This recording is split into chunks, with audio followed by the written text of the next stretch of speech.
airport at about 11:30 last night, and we found out that the Air Asia airport is a separate terminal that's miles away from the actual airport, and it's like 4 kilometers from the main area, and they don't really care about it very much, so you get like one person serving 30 people, and it took us ages to get through.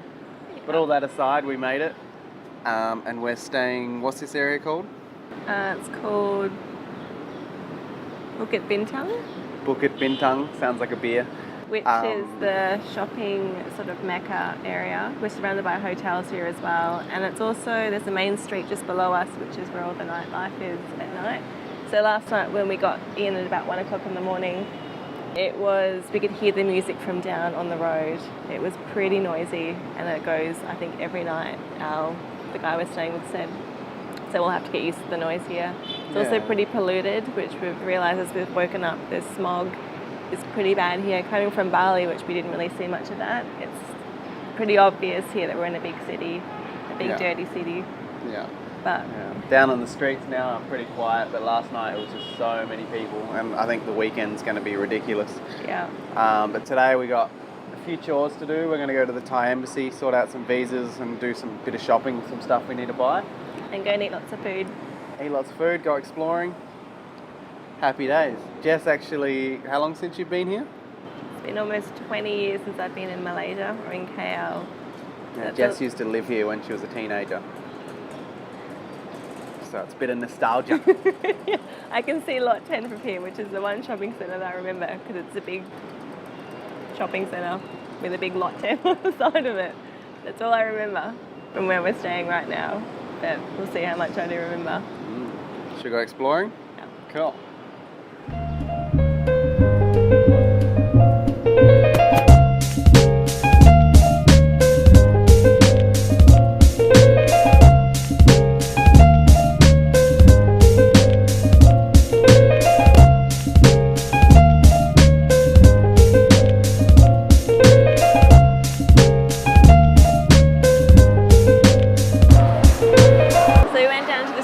And we found some ramutans, which we got here, which are so yummy. We haven't had them yet because we couldn't find them in Bali, but they're everywhere here.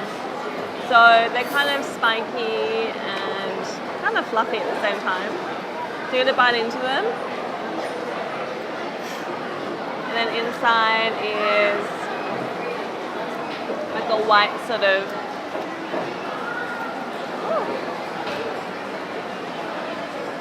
flesh, and it's got a pip inside it too. And they're so yummy. And they're really sweet, which is good. I missed eating these. And they were like 5 ringgit, which is what, like $2 Aussie for a whole big thing of them. So we're gonna sit here now and eat the whole lot.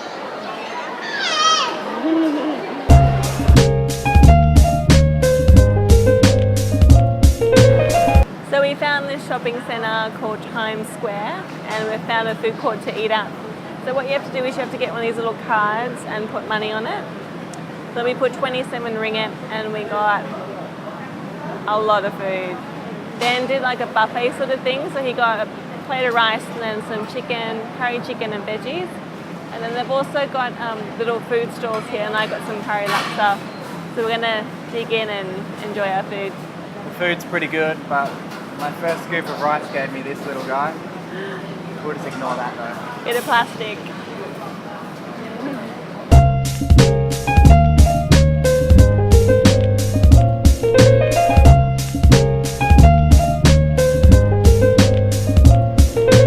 So when you're travelling, you quite often don't have proper facilities to hang out your clothes, but we've actually got this travel clothesline with us. So if you have a look, it's just an elastic that attaches pretty much anywhere. But the best bit about it is you don't actually need pegs, because it's 2 bits of elastic wound together, and you just put the clothes in between the gap, and then you can hang your clothes anywhere you want to hang them. Pretty awesome.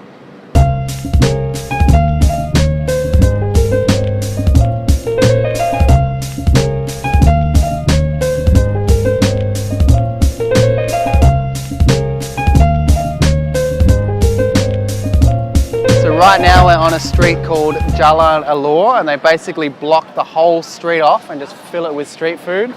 And we got some, what's this one? Salt and pepper squid, and we also got salt and pepper frog over here. Something I've never eaten before, so I'm gonna get into that.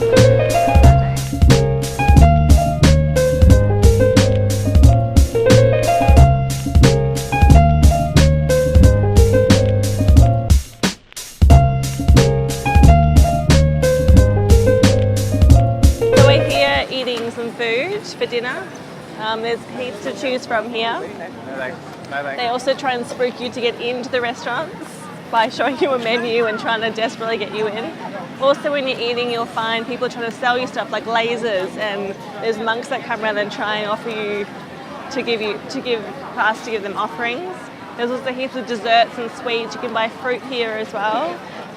And also there's lots of cars that drive down the street, so be careful when you're sitting to eat out the front or when you're walking on the road, because they come very, very close to you. Yeah. All of that aside though, this is an amazing place to get food. It's really cheap. Yeah. And you can basically get any type of cuisine you want. Except duck, apparently. We're struggling to find some duck. But yeah, it's cheap, it's good, it's close, it's famous. Yeah. It's awesome. Come here to eat.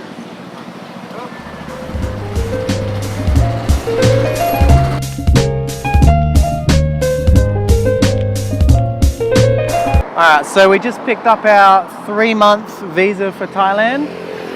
We got to KL, so we came here on Friday, put in the paperwork. You have to be here at 9:30 in the morning. Give them details of your flight there, your hotel that's booked. And that was pretty much it. Passport photo. And a passport photo. The application form they give you here.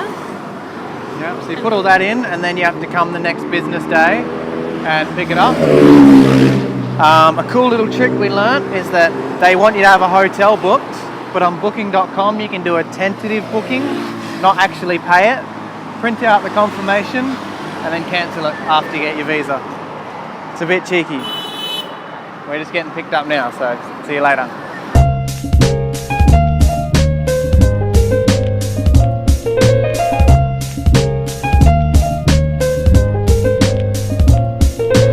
Alright, so we've spent 4 days around the city of Kuala Lumpur. It's been a very whirlwind weekend. We've got a lot done in a short time. We managed to get our Thailand visa sorted. I spent a little bit too much money on some new toys. We had a few casualties. We lost a bag of books, which I left at the airport. And we also lost my coffee cup. So when I say we, I should really say I, because I lost both of them. Right now we're going to KL Central to catch a bus. Just watch out behind you there. Good.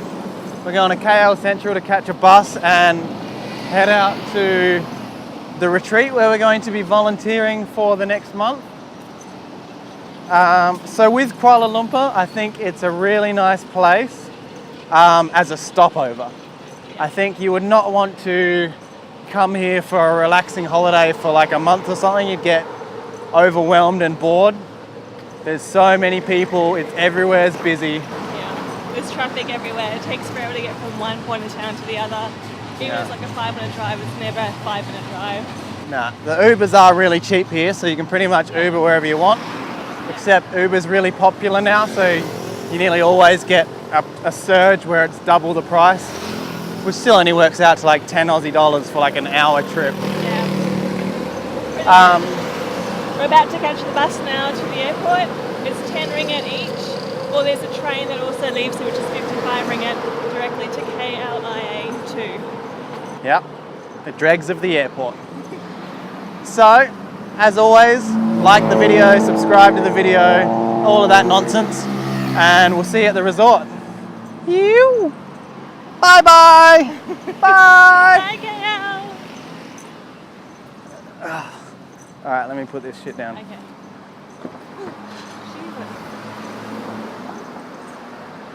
Killing my shoulder. Killing me softly with his song. Killing me softly.